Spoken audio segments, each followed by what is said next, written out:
Shabbat Shalom, everyone. Shabbat The Shalom. portion, the portion is Vayeshev and Jacob dwelled, and then it gets into the whole story of Joseph. And again, every time I listen to the messages, I always hear something more. The Torah is so rich. I love it. And Rabbi made so many points. You know, we can't always judge where we're going from our past. We just don't always know. But when we're presented with something that we think we can't do, that we're afraid to do, we feel we don't have the capability, the whole idea is to take that first step. That's Rabbi always over and over and over would tell us, take the step of faith, and that's the only way to develop bitachon, which is trust. We can't trust him if we don't take that step of faith. We'll always remain exactly where we are. If we want to live in our fears, we want to live in all our insecurities, we'll never go anywhere. I mean, look what happened to Joseph. He was sold, his brothers hated him, sold into slavery, put into prison, but God was always with him, and God just took care of him, and he had to learn how to get rid of the pride that he was the one who did everything. He was the capable one. He had to be humbled before God could use him, and look how God used him to save all of Egypt and to save his own people, his own family. It's absolutely amazing. It's such a beautiful story. It's easy to be afraid, and one of the most difficult things I think that we have fear in is how to communicate. It's especially with those who are close to us, who know all our faults and all our frailties and hold things against us. Sometimes it's really hard to communicate, but we have to try. We have to take that first step because we all think differently. We don't see things in the same way. We all move through a different system within ourselves of how we see ourselves and others. And that's so important is communication. It would save us a lot of problems. Let's see, what else did he read? And God promised that he would never leave us or forsake us. And when we go through rough times and we want to give up and we just feel so bad about ourselves and bad about what's happening to us, never give up. Always remember God will never leave us or forsake us. And there is a reason that this is happening. Sometimes we do it to ourselves. We are our own worst enemies. So really there was a tremendous amount of information in this. And I wish you could hear it again. It would be good if Rabbi could have spoken it in Spanish and also in French so that all the nuances could be understood. So do we have any comments on today's message? Yes. Okay, let me just with my puff head. Okay. Yeah, there's so many things. One thing that I find so amazing, because for so many years, before I became a believer, I looked at things and said, well, is this really true? What's going on with the Torah and the scriptures? And when you look at, the measure for measure, the idea that there are always consequences and things repeat, whatever, I find that so fascinating. But with the Jacob's, well, it wasn't Jacob's and Esau, where he wore this fake skin, and then when Joseph, the brothers kill the animal and the blood. They put his coat in the blood, and it's almost like it comes around again. There's such a it's almost like a good musical piece has a rhythm, and it has themes repeated again. It's not a random story. Like that's what people don't realize. You're not just reading one story and then another. And even if you do that, that's fine. But it's Cycles repeated. It has repeat. It has rhythm, and it's Yeah. really special. Right up till today, these cycles are repeated. Yeah, in our own lives, they're In our own repeated. lives. And what the idea, what Rabbi Percy said about even, sometimes people will say, which I understand, but where was God, for example, during the Holocaust? Where was God, when the Babylonians came and so brutally slaughtered people? And God said, I will always be with you, as Rabbi said, but it doesn't mean there aren't consequences to our actions.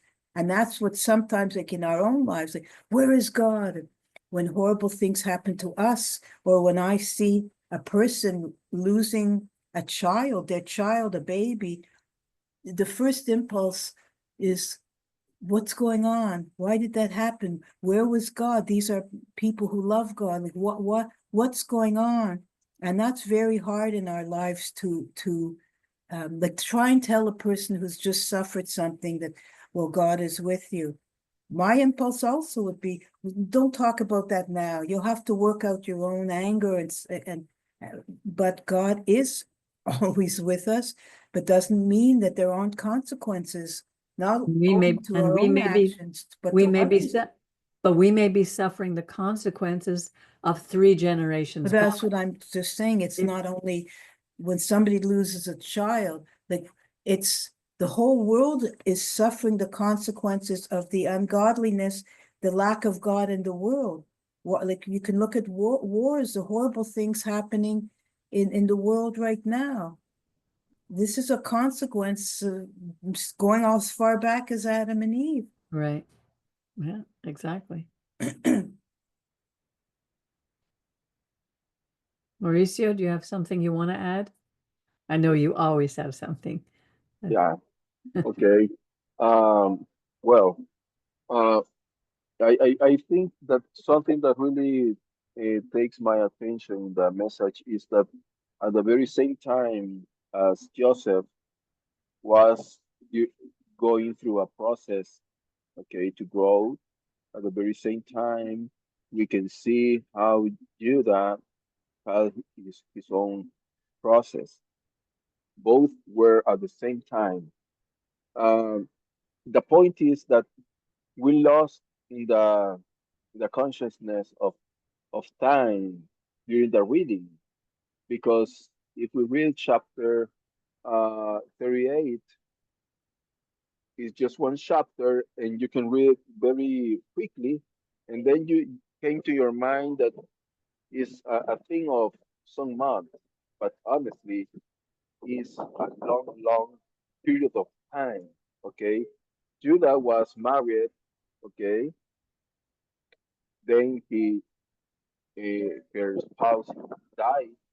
Okay, he raised up 3 children.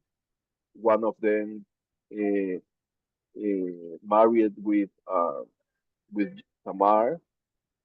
Then he died. Then the second one got married with uh, Tamar, and then also he died. Then the little one had to wait until to have time to have the opportunity to marry with Tamar. So it's the very same period of time that Joseph was through the jail, then go to Potiphar, then go to the before the king.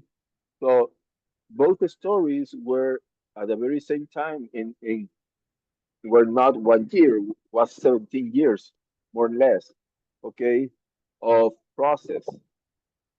So when we put time again to the Torah, in the very same idea of the last parasha, then we can see how long takes the process in our lives to grow.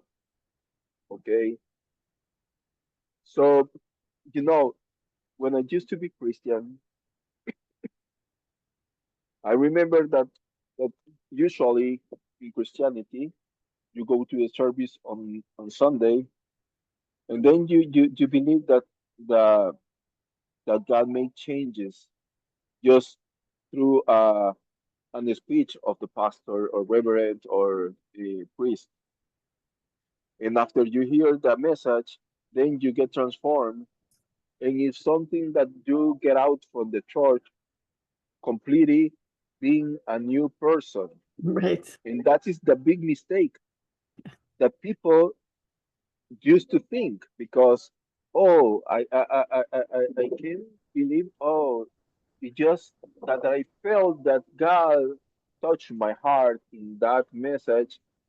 Then I cry out because something happened to my mind and to my heart, to my soul, and I feel the presence of God, and then I believe, oh, I am transformed in complete new one person. But the point is that God needs time to make you grow, and it's not through a speech, it's not through a spiritual uh, sensations, or it's not through emotion, specifically in one time.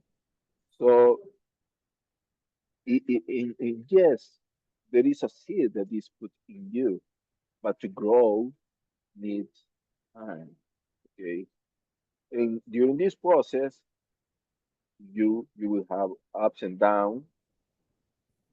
Then you believe that you are alone. I can believe how Joseph could feel inside the jail, in the lowest of the society. Right. Okay, he first, what is the process of Joseph?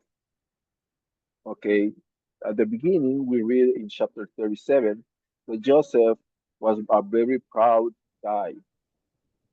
Oh, I am the best one, and it says two things about Joseph, two characteristics. One is that he was Jude, so that is immature.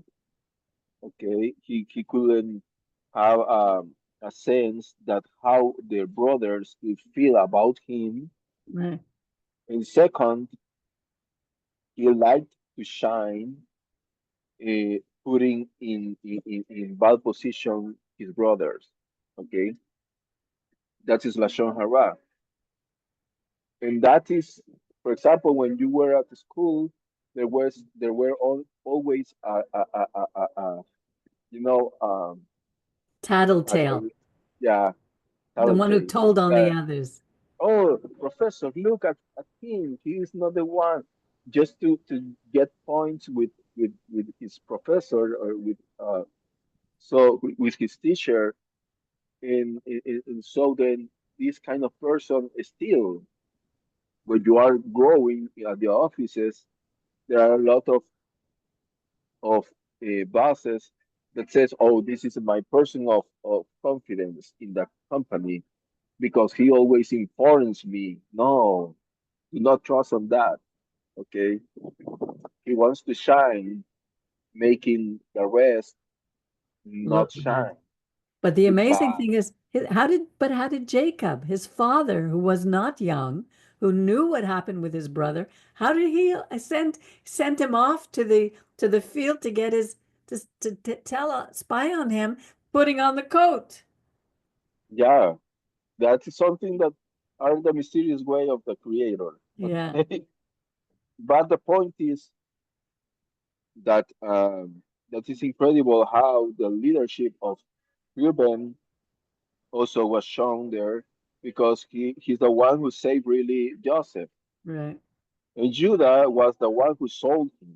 Okay, yeah, the brothers sold to the Midianites Joseph, but the point is that Judah was the one who had the idea. Hey, that is not good to kill him. Why do not get some money about him so we can sell him? So in Reuben was the one who protect Joseph. In the Torah says, oh, he was not guilty, okay, because he just left and he waited to rescue him, to bring him back to home. But the point is, he was sold, I want to and ask you then something about that, if you uh, don't mind me interrupting. Because when we read it on Wednesday night, according to the Torah, what it looks like, if you read it really carefully, it looks like they put him in the pit, which was not close to where they were. It was far off. They went to all eat a meal. In the meantime, the Midianites saw him in the pit. The Midianites took him out. It says they took him out and they gave them to the Ishmaelim who sold him. It looks like his brothers weren't the ones who sold him. When they went to look for him, he was gone. Not really, because uh, we, we, we, we can read that Let me find it. Hold on a on second. Let me look at one, him. one of the things, chapter 37, verse 21. Okay. Um, 37, 21. 37, 21. First. Okay. Okay. Yeah. Reuben cursed his brother's plan and rescued him from their hands as follows. He said, let us not strike him a mortal blow. Why? Reuben had problem with Jacob. So he saw the opportunity to reconcile with his father, Right. okay, by saving save Joseph. That is probably his motivation, okay, because the Torah says that all the brothers could not hear in peace his brother. And then Reuben said to them, do not shed blood. Throw him into this pit in the desert and do not lay a hand on him. Okay. And he wanted to bring him back to his father later. Okay. Right. Then Joseph, okay, uh, were took to the pit. Okay. And on verse 24 says the pit was empty and there was not water in it. That is very, very important point in this portion Right. because the pit is in the soul means all your the life's journey. Okay, but when it says that there's no water in it, if there is no Torah, there is no hope. Okay, so and then And they went to sit down and they had a meal. yeah, looking up, they saw caravan of Ishmaelites coming from Gilead.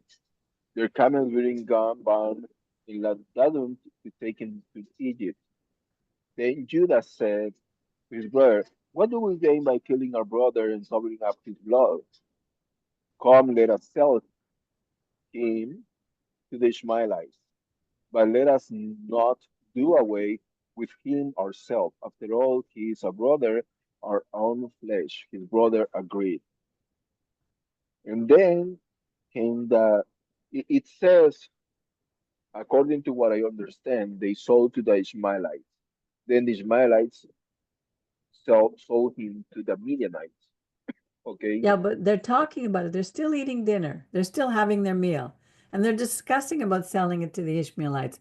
But then the next verse says, the Midianite traders passed by. Now they're far off. They're not close to where they were eating. They pulled Joseph out of the pit. They sold Joseph for 20 pieces to the Ishmaelites. It looks like the Midianite traders saw him Oh, I see. Okay. Yeah, and it they could be. sold him. And then when Reuben returned to the pit, he saw Joseph wasn't there. And then he returned to his brothers who were far off. The boy is gone. What are we going to do? That's what Yeah, it looks like to me. yeah, that's true. Yeah, that could be understood like that. Yeah. Yeah, that's true. Yeah, that's true, completely true. Yeah, but I can remember if later on, um, um, I can tell you if we go to Gevurot, um, that is To, the Acts book, okay? to where? Uh, eh, on the book of Acts later on, it's the point when Rab Shaul is hearing from Esteban. I don't know how to say that in English. Esteban, Stephen? Stephen, Stephen? yeah. Um, he said, okay, because they said on chapter 7, verse 9, okay, they said, "In the fathers had envy toward Joseph and sold him into Mitzrayim." Okay, so that is he's talking about tradition.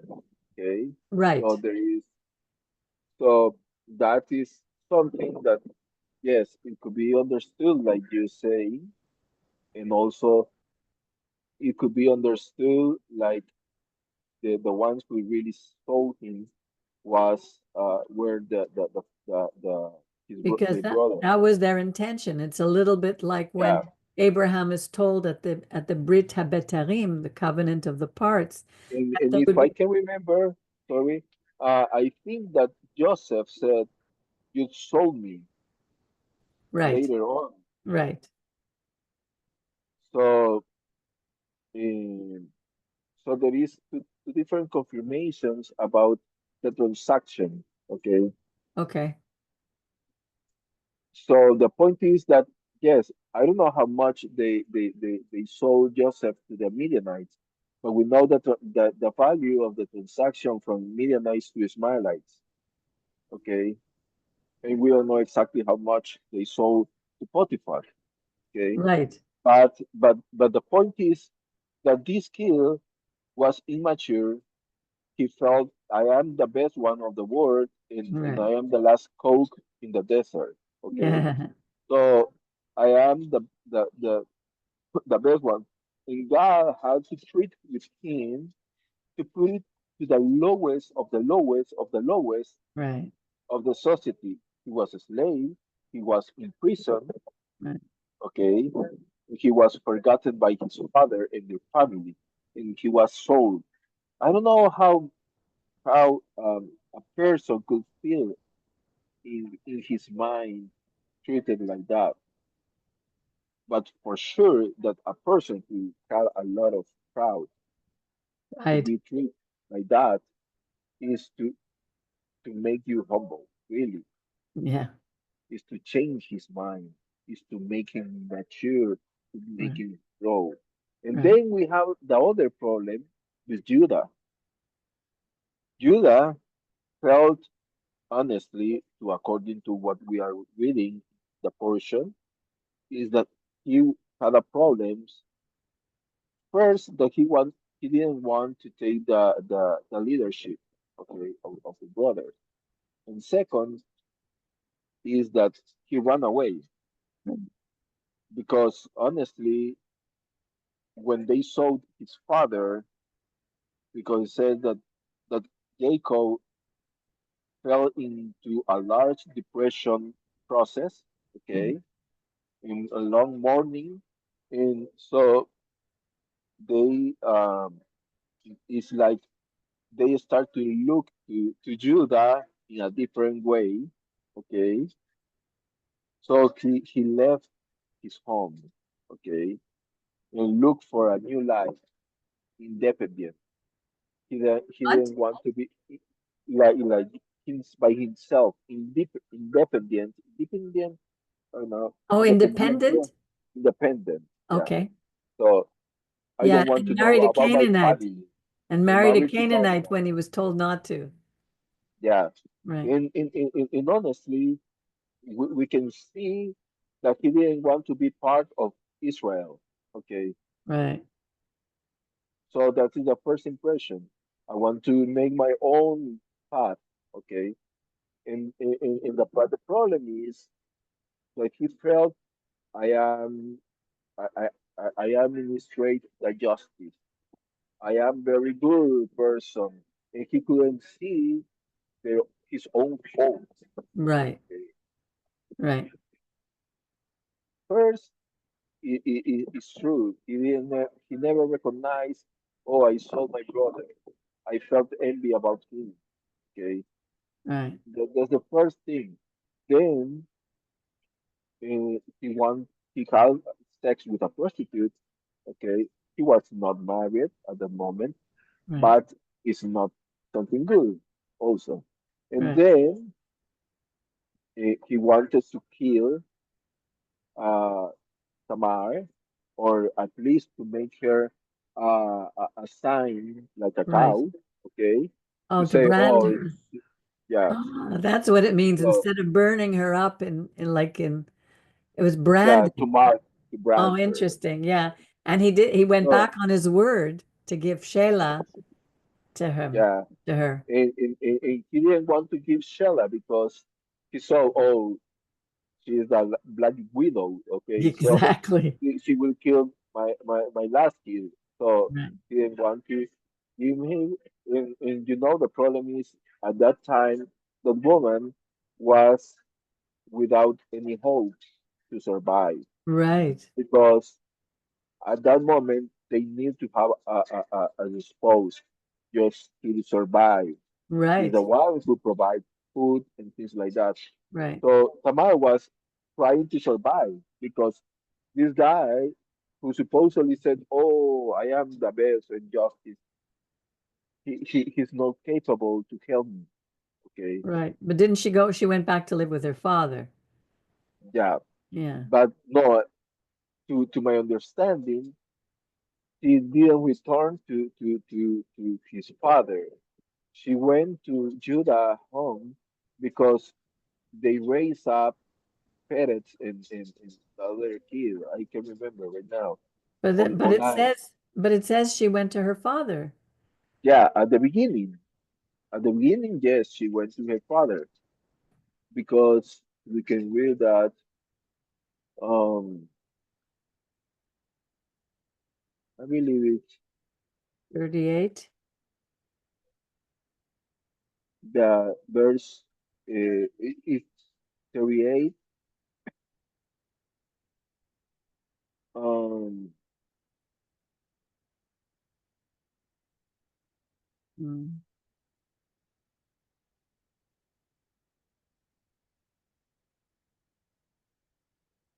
He said, then Judah said to his daughter-in-law, stay as a widow in your father's house until my son yeah, Shelah grows up. So Tamar yeah, but went to that's live in her prior. father's house. Yeah, but that's prior. They were together. Yeah, that's before. Exactly. But it looks like then it says here, Judah went up to Timnah to his sheep shearers together with his friend Hira. It seems that she was in that area. Yeah, but it says,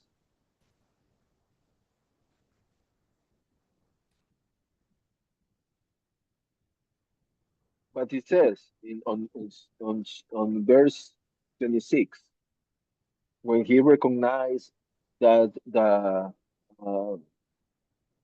the the signs, okay, the Yes. staff is his, okay. Yeah, the Judah soul. recognized, okay, recognized them and said, "She is more right than I." Why?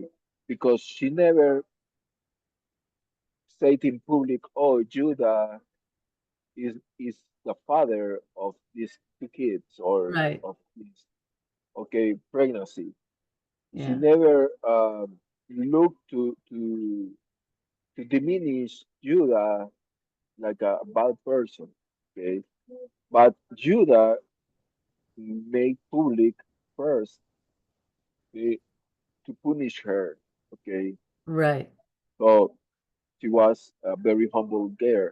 And then it says on verse 24, okay, um, sorry, verse 26, okay, she is correct. She's pregnant by me.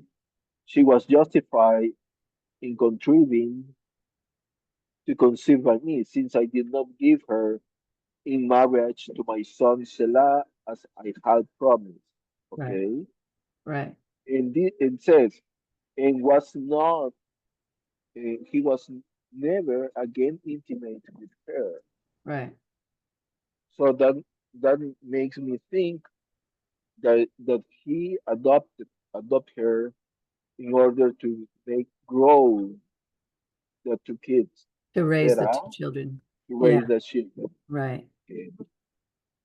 So, but the point here is, you know, the two brothers are going through a process.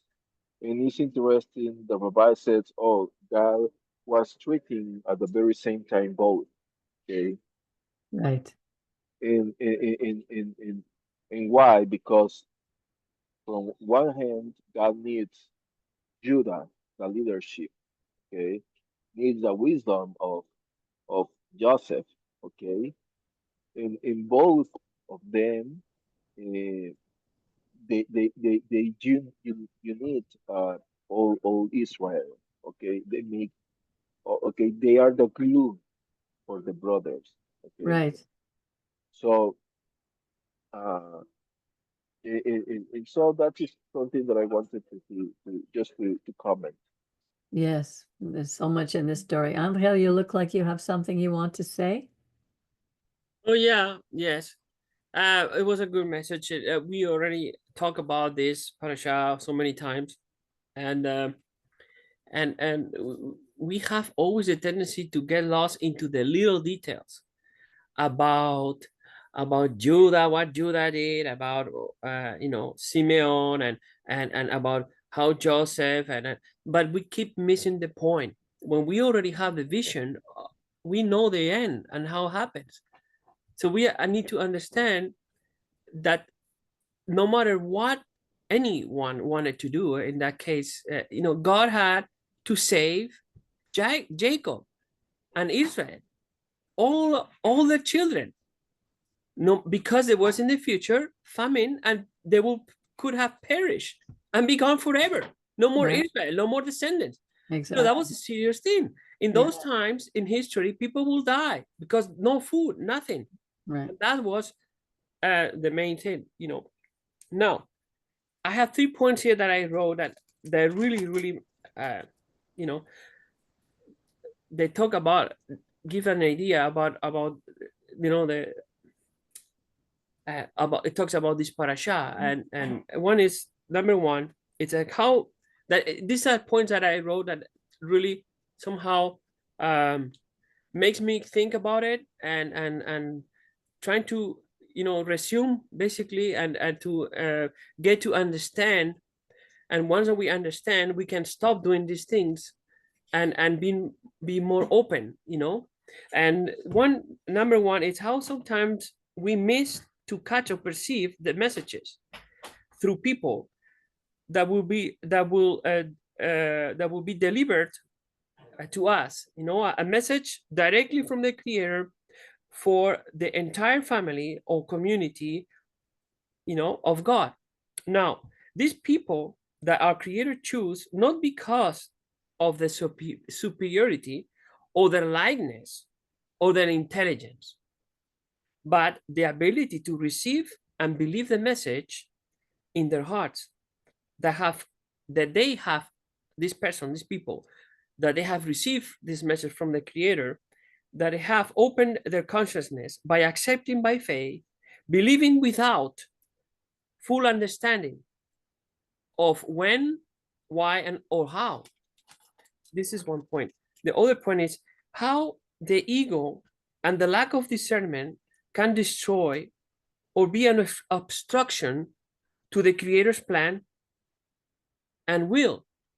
Although we know that there is no obstruction to the Creator, as we know that when God plans something, He considers everything. It's an infinite wisdom, infinite knowledge, infinite intelligence, right? Right. So, but either we do it this consciously or unconsciously. In this case, all the brothers trying to stop Joseph from becoming this supposedly king that they make in their minds, but they did not know about the role of Pharaoh and about the role of Egypt.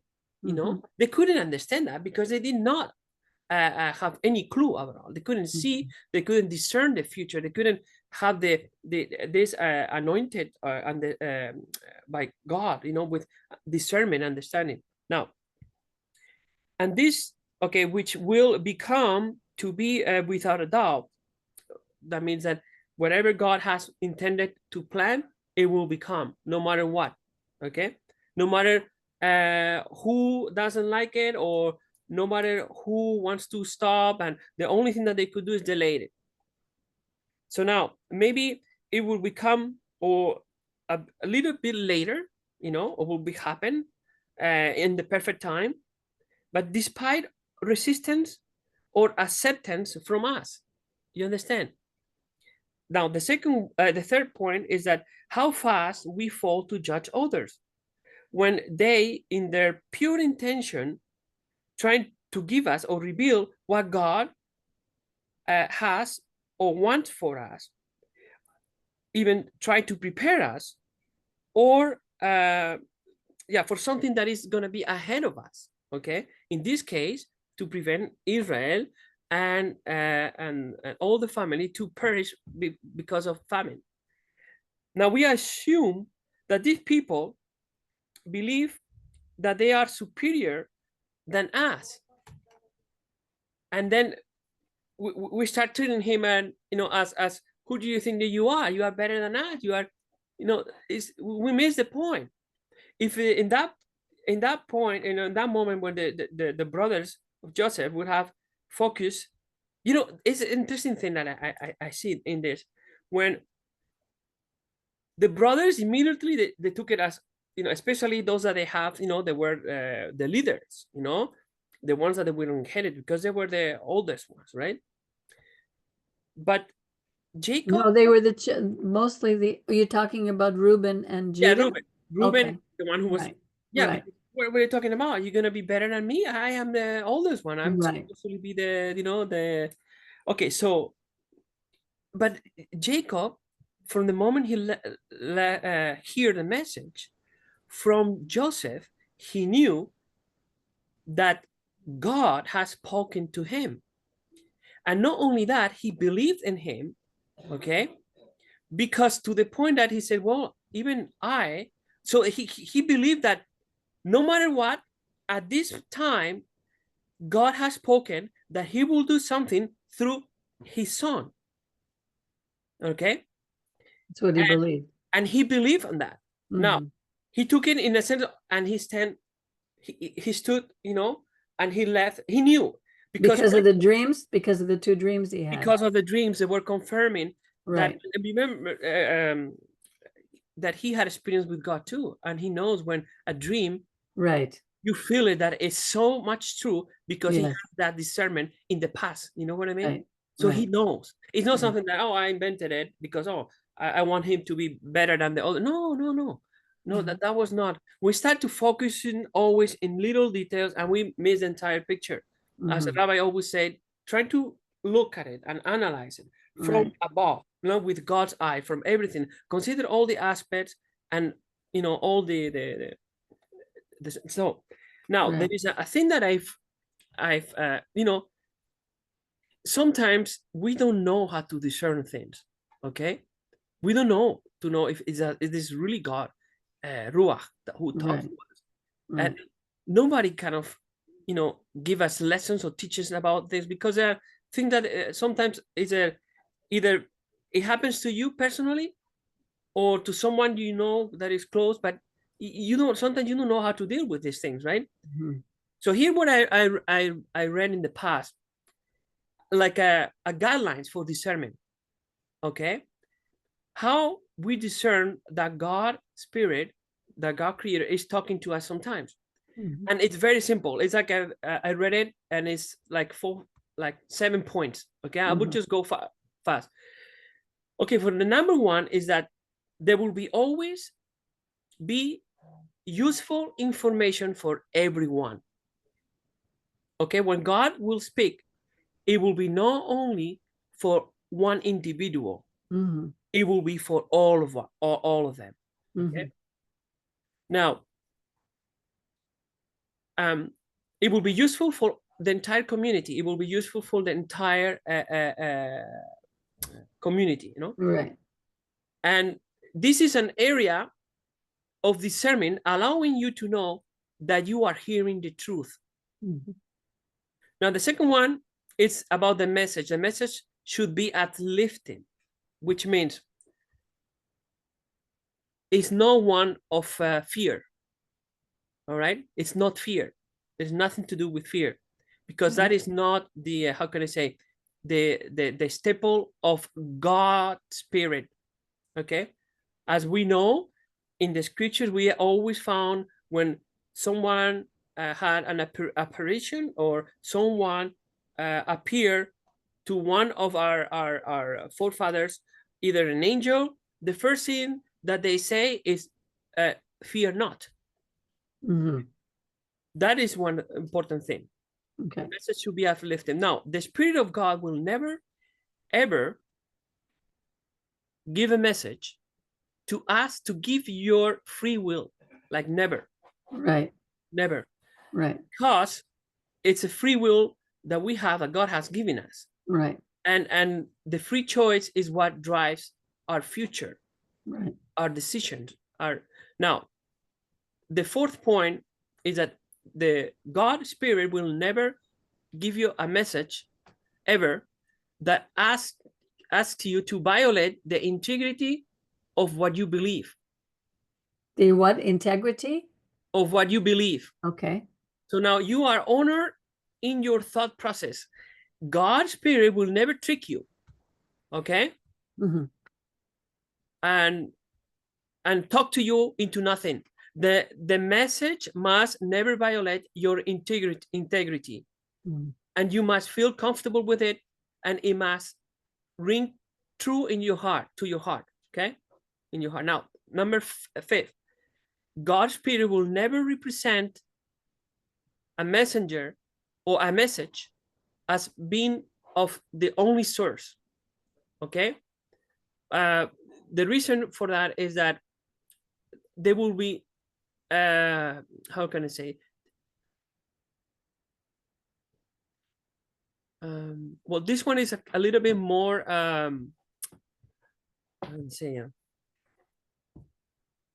I don't understand it. What do you mean? yeah. Listen, okay.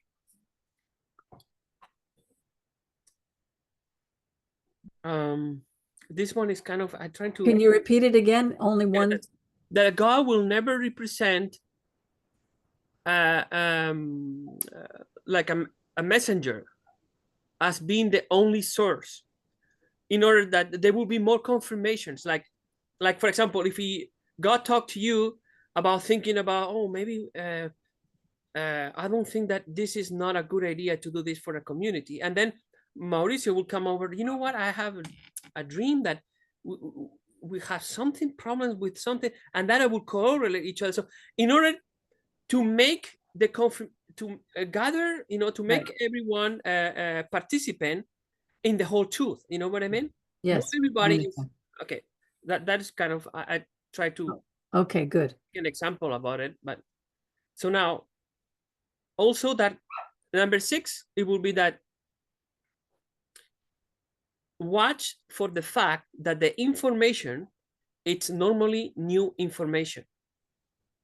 Okay, there is nothing that happened before. Okay, it's not a repetitive thing.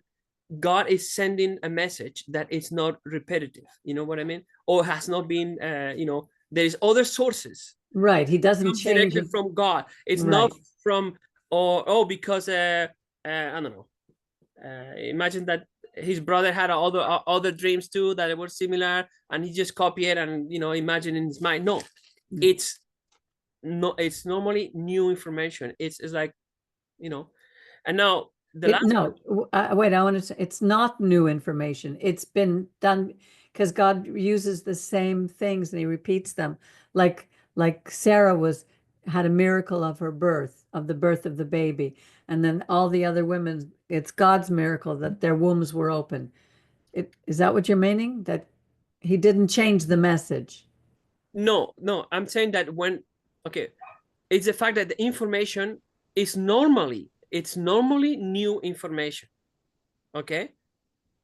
In this case, nobody knew that that God will speak to one of the sons of Jacob concerning about this event that will happen, and that they will, of course, if God would have spoken to Joseph and told him everything, they will have probably considered that he was crazy, and you know, they will probably, you know, put him, you know, you're crazy. How you gonna be more than, you know, become like a pharaoh thing, and like one of the pharaoh's, you know, top, you know, people, you know, that will assist pharaoh and will help pharaoh. So, anyways, just to say that it's normal new information. Okay. Now, Okay, and I'm not this, sure I agree, but okay, well, yeah, it's the okay. seventh one is watch